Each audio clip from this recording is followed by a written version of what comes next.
Hey everyone, welcome back to my channel. So today I actually wanted to touch on some things involving, the protests and brand support for Black Lives Matter, as well as Trina's comments. So I actually wanted to touch on the protests in terms of the riots and the looting.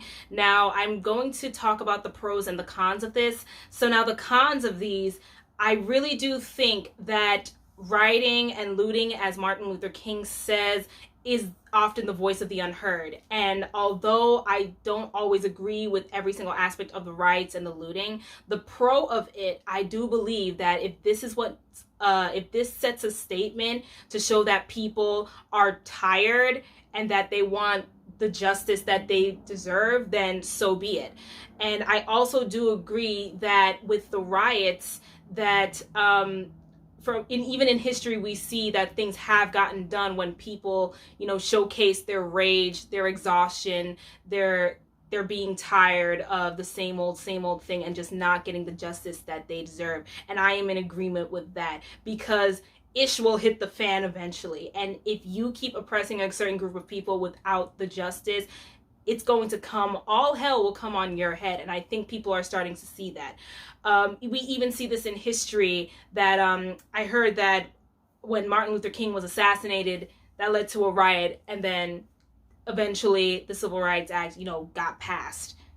So I think that is one thing that riots can lead to, because again, when closed mouths don't get fed, and when people actually more and more showcase their anger, showcase that we don't, we won't take this anymore, and now we're going to affect you, that is where I think the problems, or at least people, will start to listen.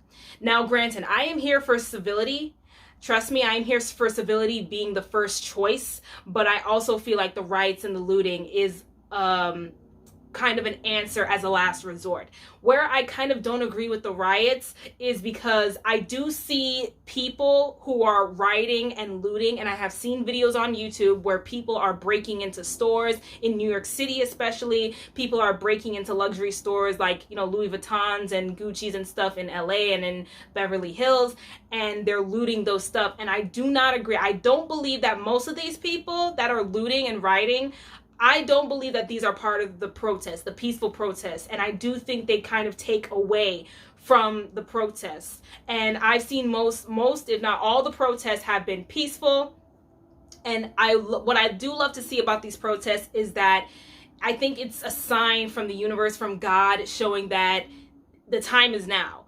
Because I have never seen worldwide, and so many people from so many different backgrounds and, groups of people, coming together and showing their solidarity and support for Black people, Black Lives Matter, as well as educating themselves. I've seen a lot of people post, especially not only about George Floyd, but about Breonna Taylor, which I believe needs more media coverage. But I've seen a lot of people literally come together and show their support, say Black Lives Matter, even trying to address their own biases within their own communities, especially communities of color. And I think that is a really good thing. And I hope that this is just not a temporary thing, and that we continue, this education. However, I do agree that some of these rioters and looters, and they're not all Black, because sometimes the media will like to spin it that way, there are people who are just taking improper advantage of a bad situation. And this is what I don't want, because I do believe it will take away from the bigger picture that's going on here. Now, in terms of Breonna Taylor, I also have to call out the hypocrisy and the lack of reciprocity that I am seeing. And one of the reasons as to which my way of protesting, or my way of giving back, is signing petitions and, voicing my opinion, or reaching out to people and educating and, posting about this stuff instead of being on the front lines. Because I used to do protests around my school building when we, talked about things like Mike Brown and, Trayvon Martin and, people, a lot of other victims, Black victims who were, assaulted and killed at the hands of the police, and with little to no justice. I was that, but now with what I'm seeing now, and with what pages like dark-skinned women on Instagram are posting, it seems like dark-skinned women, brown and dark-skinned women, and Black women like myself our image is only showcased and validated when we are frontliners, when we are literally, frontlining for mainly black men in this community with little to no reciprocity. Because like Chrissy and dark-skinned women on Instagram posted, it seems like when our image is everywhere, even dark-skinned young black girls, our image is everywhere and validated, and we get called, yes, queen, yes, sister, that's a strong black queen, when we're fighting on the front lines, taking risks, talking, shouting at the police, and, standing up and kneeling in front of police officers with guns. But any other time, it's time to be the love interest or to showcase our beauty or to make us a beauty standard. We're nowhere to be found. So this is why I do see and I do agree with and understand why you have more and more black women who are not doing that frontlining masculine stuff anymore. And as Chrissy said, it seems like this community really wants black, especially dark-skinned black women, to be warrior princess hybrid. And I do think when it's time to, we can step up and, step up to the plate, because I do agree that being silent and doing, the bare minimum sometimes won't work. But when it comes time for the reciprocity, I did not see too many posts about Breonna Taylor. As I said in my last video, what about black women? And it's not to take away from black men or to take away from the George Floyd situation, but it's funny how you like to all lives matter the black thing, the whole Black Lives Matter movement, but then when it comes to black women and black LGBTQs and other black people that are not straight cisgender black men, we don't get the attention. Now, I want to kind of move on a little bit from that, because that is a whole nother video for another day. I want to talk about these brands and their support for Black Lives Matter and black people, black creators, black brands, black businesses. I do think that some of these brands who are showing their solidarity and who are speaking out against racism, discrimination, and who are in support for more inclusivity, I do think that some of those brands who have either a better track record or a good track record or just a decent track record of actual diversity and inclusivity, I do think that those brands are sincere. However, I do think that there are other brands who are kind of just jumping on the bandwagon, especially white influencers and non-black influencers who are jumping on this bandwagon because it's trending, it's happening. And I think also the same thing applies a little bit to the LGBTQ community, and of course that's a different video for a different day. I do think that there are people who are showing fake support only because it got too much. Their stores are getting looted. People are probably, threatening a boycott. So now they're jumping on the Black Lives Matter movement. And I do agree that when things get too intense, that then when things get more and more intense and of course hit their doorstep, then people will come in and speak up. But like I said, I feel like I can decipher who are the real ones and who actually are the ones just kind of jumping in on the bandwagon, which is why I definitely appreciate and respect the black and non-black people who are challenging these brands by saying, like the owner of Uma Beauty said, pull up or shut up. Because some of these people came off very disingenuous to me. So for a few days, I didn't see Chanel or Louis Vuitton or Versace or Gucci and everything like that post about Black Lives Matter. We stand against racism and inequality and discrimination.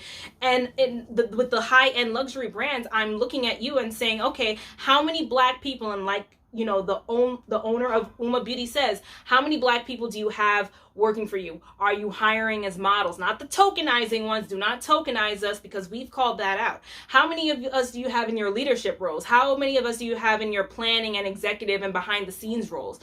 Hire more black models, and not just the mixed model or just the light skinned model just to say we have that one black person in here. I'm talking about hire more dark skinned models, give other people a chance. Now granted, I will say some of the other brands who don't have a good track record in terms of having more black people in their leadership roles, because I did see brands who pulled out receipts, which I respect. I respect that brands are pulling out receipts showing that this is who we have as our black, board of directors, our black, employees, how many black people we have in leadership roles, and whether the number was satisfying or was significantly small, at least they pulled out receipts, and I give them that credit. And I do think that the pressure and the push from the people to ask them, hey, do more in this area, do more in that area. Don't post a black tile and jump in on the trending bandwagon because you just look very fake and disingenuous, especially when some of these brands have had a history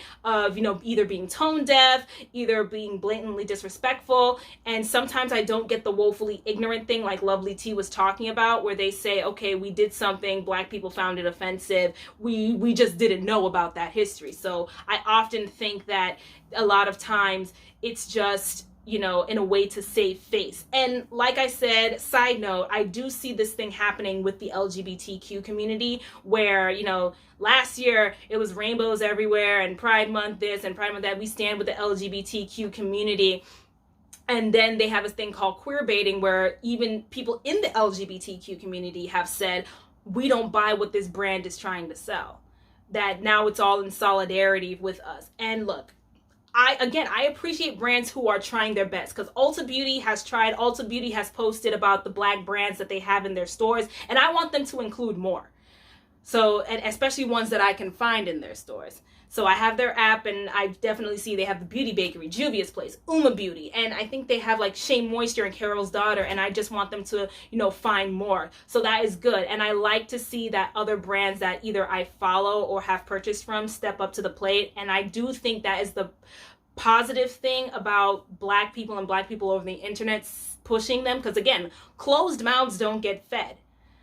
You know what I'm saying? And I do not like the whole people talking about stop making this about race and just follow the rules. But again, if it's the same thing I even said with feminism and what Chrissy was talking about with the dark feminine energy, sometimes you have to destroy for self-preservation. Sometimes you have to destroy in order to rebuild. And I also do think how that ties into the riots and everything like that.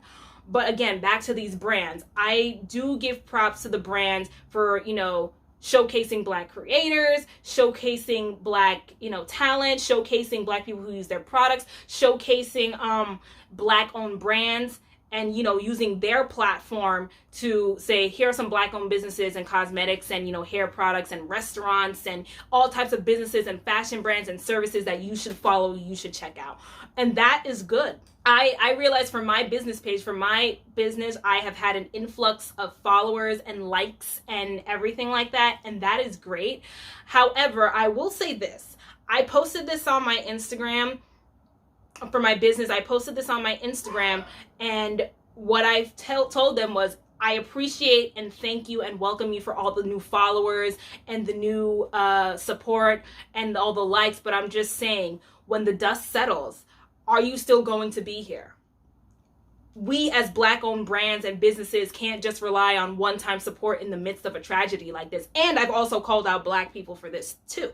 We cannot just support each other, support a black-owned brand in the midst of a tragedy, or every time we feel slighted by a non-black or a racist white corporation, institution, business brand. We cannot just do that and say, oh, this is why we need to support our own and everything. We can't just really highlight the need to support a black owned brand or a necessity to support a black owned brand, not just because they're black, but because they're a great brand or a brand that just happens to be black owned. Okay.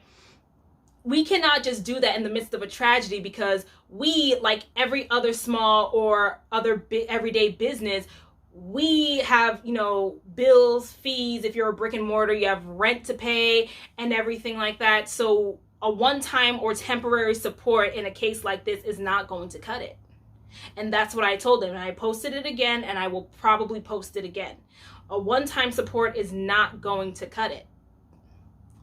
Now, in terms of the riots, here's how I feel like it ties into the black business.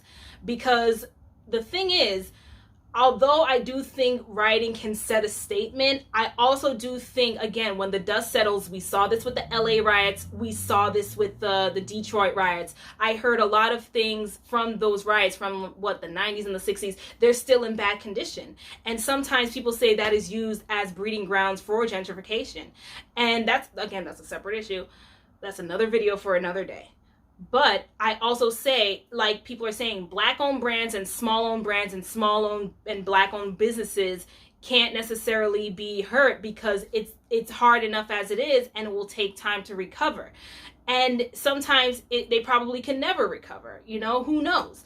And with this pandemic going on, it's probably going to be even harder.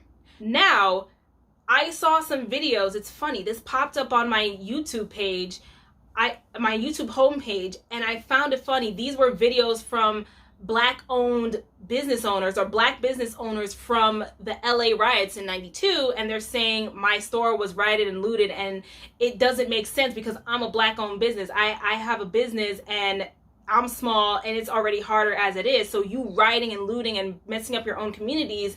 Now, when you bring it to other people's communities, that will probably make a statement.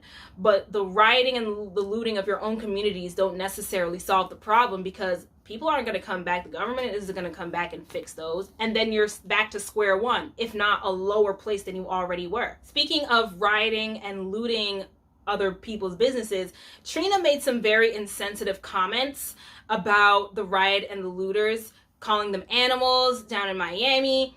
And I do agree that the rioters and looters are out of control, but she said the protesters, and that's the problem. She should have really differentiated the protesters and the looters, because these are two separate people. There are people, even they're saying that they're undercover cops, they're undercover, you know, alt-right people joining in under the guise of protesters just to cause some anarchy to make the protests look bad. Now, I have to say this. She wasn't wrong in a sense when she said, you know, a life is a life, and, you know, whether it be the hands a black man or a black person's life being taken at the hands of police or another black person. She was right in that, but what I don't like is how all lives matter it sounded, and Trick Daddy was trying to, you know, cool her down and trying to say, hold on. He was trying to school her. But at the same time, the only thing I agreed with was, yes, Black people, although we do talk about things like Black on Black crime and Black on Black violence, I will not say, I do think we tend to hyper focus on interracial crime than intra-racial crime. And of course, we are not the only group of people that do this. I'm not going to lie.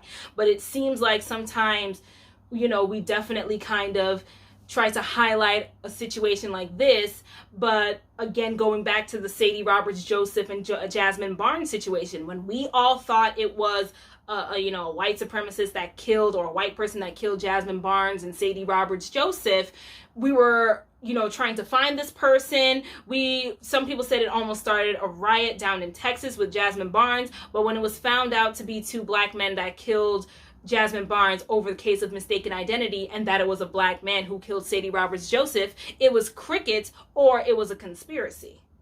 And again, I wouldn't put it past powers that be. We've seen this happen. We've seen this happen before, where people kind of just said, where it was somebody else that caused the problem, and we're like, oh, that people were like, oh, it was this black man over here. So I am not going to put it past any powers that be. But the thing with the Sadie Roberts Joseph case, it was, her DNA was found on his body. And he was a tenant of hers. And again, he was late on his rent. And again, this is not the first time we've heard about tenants killing their landlords because of late rent. So I am more inclined to believe, with all the signs pointing to yes, that it was this man that killed her. Now, in terms of Trina's comments, I definitely believe that she was in the heat of the moment. She was angry. Now she was trying to backpedal and, you know, move on back and say, you know, that she wasn't trying, she didn't mean what she said. And I was like, girl, bye. But at the same time, the real reason I think she was angry was because her friend's store got looted. And again, if this is a black-owned store, it's kind of makes sense to be upset, because, you know, black-owned businesses have a hard time as it is. So you rioting and looting their brick and mortars probably don't help. And hopefully they have insurance, but still. So I do think there's somewhat of a legit reason why she was upset, but she needs to, you know, keep her emotions in check. But again, the rioters and the looters, I would say a good 1% of them are just people who are angry, and again, the voices of the unheard. But I think most people just taking advantage of a bad situation. My thing is this: Kaya dragged her, but I feel like Kaya's just using this as a good opportunity to drag her, because I heard she's drugged her from left and right for years. So I heard there were people who were canceling Trina just to go support Kaya, and that's fake to me, honestly. Because when you just want to stop supporting one person, and, you know, to support the other person. It's the same thing with Tati and James Charles. You know, when you thought, you know, James Charles was a bad person, you said we unsubscribed and ran to Tati. That's fake support. That's fickle and fake support. That's not real. But anyway, what I'm trying to get at is, you know, Trina, I'm not going to lie, I have seen this arrogant side of her from watching Love and Hip Hop, and I'm like, you know, girl, you were talking down to Nicki Natural, saying that you are beneath me, you will always be, I'm the baddest itch, and there will never be another. And I'm not going to lie, Nicki Naturals, in my opinion, I see her as kind of a Trina 2.0. She was talking up that big game, saying I'm better than everybody that you invited this boot camp. I'm above everything here. And I think that's one of the reasons, you know, Trina may not have liked her, even though she tried to keep her cool for the most part, because it's a case of, you know, you're so alike that you clash. And I see Nicki Naturals as a possible Trina 2.0 in the case of her arrogance, because Trina says I'm the baddest bitch, you know, no one can touch me, I'm the best, you know, kind of like that, and everyone's beneath her. And I'm just saying, like, at first I thought, you know, Trina's not that big, she's not that mainstream, but I'm saying maybe she's just one of those local celebrities and she has those connections, like she's the plug, because apparently Trick Daddy says you can't say anything about Trina because she knows everybody. So I think it's a case of, you know, being cordial towards Trina, but Trina kind of came off a little arrogant. And I also have to talk about Bobby Lights. Bobby Lights is too much for me. Bobby Lights is too much for me. At this point, I don't see him as a musician or an artist. I see him as more of a personality. And he was kind of very stuck up a little bit and expecting too much, because he said, okay, well, Trina apparently knows everyone down in Miami. She said, Trina's my cousin, and, you know, I'm trying to help get my music out there, so why won't you help me with my music? And although I agree, use your connections and your family connections, it makes sense.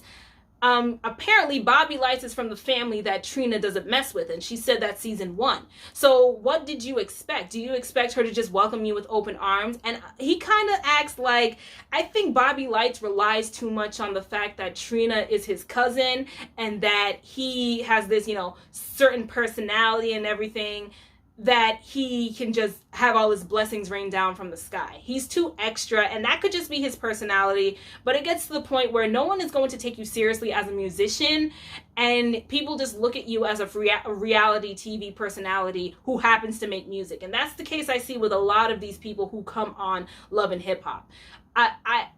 Cardi B was a shot in the dark that made it. I think K. Michelle should be much bigger than what she is. She can sing. One of the difference between her and so many other people on the show is that K. Michelle can sing. She can sing, okay? She can sing. She has talent. So I feel like she should be much bigger than what she is. And I think that show probably kind of ruined her. And I think her and Amara La Negra, I think they need to get off of Love and Hip Hop. Because I wanted Amara to pull a Cardi B and, you know, just stay on for 1, 2. She's on the 3rd season. But please, please, girl, break out and start your own thing. Because I think you're so talented. And, you know, I like her stance on certain things. You know, she may not be perfect. You know, I'm not saying she's a sweet little angel. But I think Amara should be off of the show. Because, to be honest, I've heard of her before Love and Hip Hop Miami. And I think she's, for the most part, classy on the show. Please get off of the show before this show kills your career, before it even starts. Because I think you should be bigger than what you are right now. But aside from that, yeah, that's kind of what I wanted to talk about on those 3 topics. Please leave your thoughts in the comment section down below. Don't forget to like and subscribe. Don't forget to hit the notification bell so you never miss a video. And please check out the links to my shops. I will actually be coming up with a sale soon this month. So please be on the lookout for that. And don't forget to check out the links to, you know, my streaming platforms for Good Loving. Don't forget to check out Good Loving on my channel. And I thank you so much for tuning in. And I hope to see you in the next one. Bye.